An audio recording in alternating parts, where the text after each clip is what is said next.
안녕하세요. 네이버 카페 온라인 스킨케어 매니저 윤석찬입니다. 피부 고민이신 분들의 상당수가 모공에 대한 불만을 가지고 있는 것 같습니다. 정말로 관리를 열심히 하면서 모공 고민을 하는 분들도 있지만 막연히 희망사항으로 모공을 이야기하시는 분들이 정말 많은 것을 느낍니다. 저는 이런 경우를 빗대어서 피부 고민하는 것을 피부 관리한다고 착각하는 경우라고 말합니다. 모공 관리에 대해 보다 구체적인 팩트를 말씀드리고 그 해결 방법을 말씀드리면 모공 관리에 보다 더 적극적으로 실천하실 것이라 믿습니다. 이 동영상은 그래서 긴 시간이 걸립니다. 지루하시더라도 끝까지 보시면 조금이라도 도움될 것 같습니다. 우선 제가 말씀드리고 싶은 것은 이렇습니다. 핵심은 대다수 분들이 모공을 넓히는 관리를 한다고 하면서 거꾸로 관리를 한다는 점입니다. 그러면서 모공 축소에 대한 기대감을 가지고 계시고요. 모공은 수축과 이완을 담당하는 근육이 없습니다. 그래서 한번 커지면 되돌리기가 어렵습니다. 이것을 저는 모공의 비가역성이라고 합니다. 모공 관리는 사후 관리보다 평소 관리 습관이 중요한데요. 그래서 모공을 키우는 것들에 대한 말씀을 먼저 드리겠습니다. 꼼꼼한 세안입니다. 여러분 모공을 가리려고 색조를 하시죠? 저번에도 말씀드렸듯이 색조는 돌가루로 이루어져 있습니다. 모공을 메꾸고 있는 돌가루를 꼼꼼히 닦거나 제거하는 과정에서 모공은 커질 수밖에 없습니다. 각질 제거도 마찬가지고요. 꼼꼼한 세안이나 각질 제거를 하게 되면 피부를 보호하고 항균 역할을 하고 수분 탈수를 막아주는 피지막이 몽땅 제거됩니다. 그러면 몸에서는 피부를 보호하려고 피지를 많이 생산해 피부 위로 올려보냅니다. 이것을 수분 부족형 지성이라고도 하는데요. 아무튼 몸에서 피지를 많이 내보내고 매일 반복되다 보니 피지 통로인 모공이 커지는 것은 당연한 것입니다. 이렇게 모공이 커지면 커진 곳에 화이트헤드나 블랙헤드가 자리 잡기 마련이고요.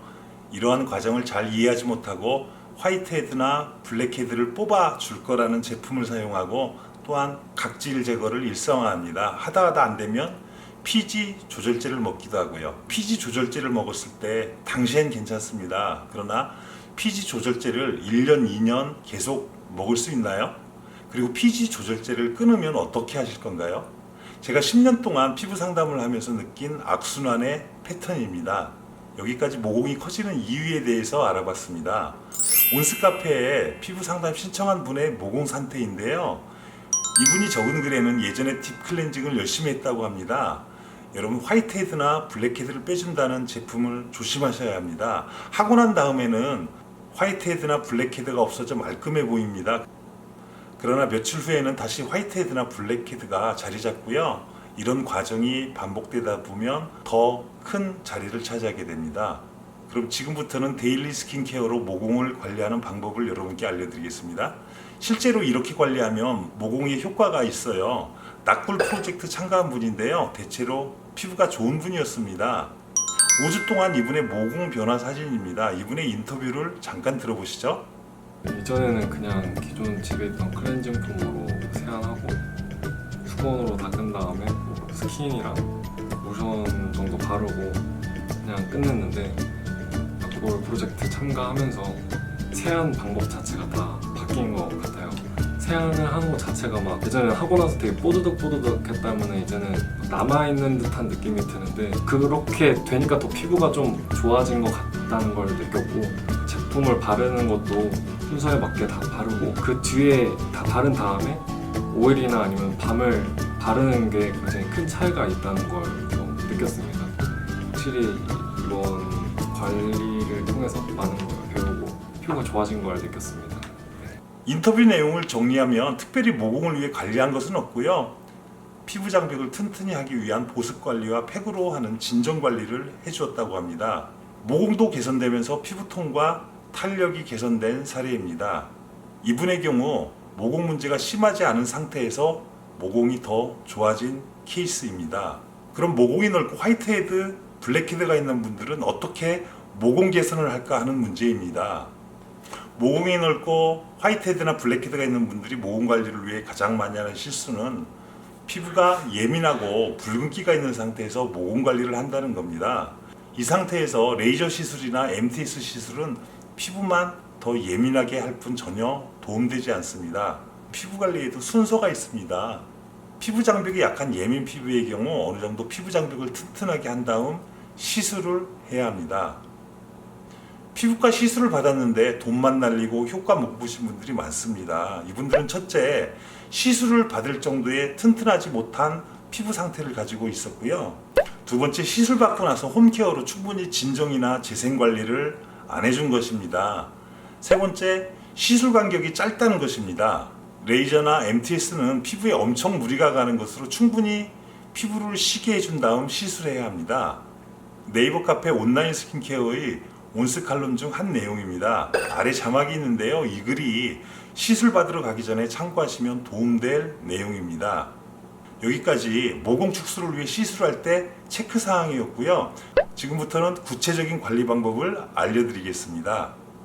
모공이 넓고 블랙헤드나 화이트헤드가 있는 분들은 피지를 빼준다는 자극 있는 제품이나 팩 그리고 각질 제거 제품을 사용 안 하시는 게 좋습니다. 물론 하고 난 다음 당장은 좋습니다. 그러나 며칠 지나면 되돌아오는데 이것을 리바운드 현상이라고 합니다. 다시 그 자리에 블랙헤드나 화이트헤드가 끼기 마련이고요. 이런 과정이 계속될 경우 피부만 예민해져 2차 트러블 가능성이 높습니다. 제가 권하는 방법은 강한 레이저나 MTS인데요. 이것들은 피부에 자극이 강하고 많은 상처를 줍니다. 그러면 우리 몸은 그것을 정상적으로 되돌리려고 새로운 세포를 피부 위로 많이 올려보내게 됩니다. 이것을 다른 말로 항상성이라고 하는데요. 이러한 원리를 이용한 것이 피부과 레이저나 MTS입니다. 강하고 아픈 시술이 그만큼 밑에서부터 새로운 세포가 차오를 가능성이 많아서 넓은 모공 개선에 도움을 줍니다. 어중뛴 시술이나 필링보다는 강한 시술이 효과가 좋습니다. 다음 사진을 한번 같이 보시겠습니다. 유튜브로 피부관리 팁을 전파하고 있는 신나영 스킨케어의 신나영 씨입니다. 신나영 씨가 직접 MTS에 한 오른쪽 볼과 왼쪽 볼입니다. 여러분 보이시죠? 모공이 개선된 것이요. 이 상태가 계속되면 얼마나 좋을까요? 사후 관리를 어떻게 하느냐에 따라 다른데요. 사후 관리에 신경을 쓰지 않는 경우 거의 100% 가까이 리바운드 현상이 나타납니다. 즉 도루묵이죠. 근데 사후 진정 관리나 재생 관리를 잘해준 경우 리바운드 현상이 80% 되돌아옵니다. 즉 20%의 효과를 보는 셈입니다. 피부에 엄청 부담을 주는 시술이기 때문에 2달 이상의 충분한 휴식을 주어야 하고요. 홈케어로 꼼꼼한 진정 관리나 재생 관리를 해주셔야 합니다. 그래서 저는 시술보다는 시술 후 홈케어가 더 중요하다고 강조하고 있습니다. 2달 이상이 지난 후에 시술을 다시 하는 경우 리바운드 현상을 겪은 후 대략 10에서 20% 정도 좋아집니다.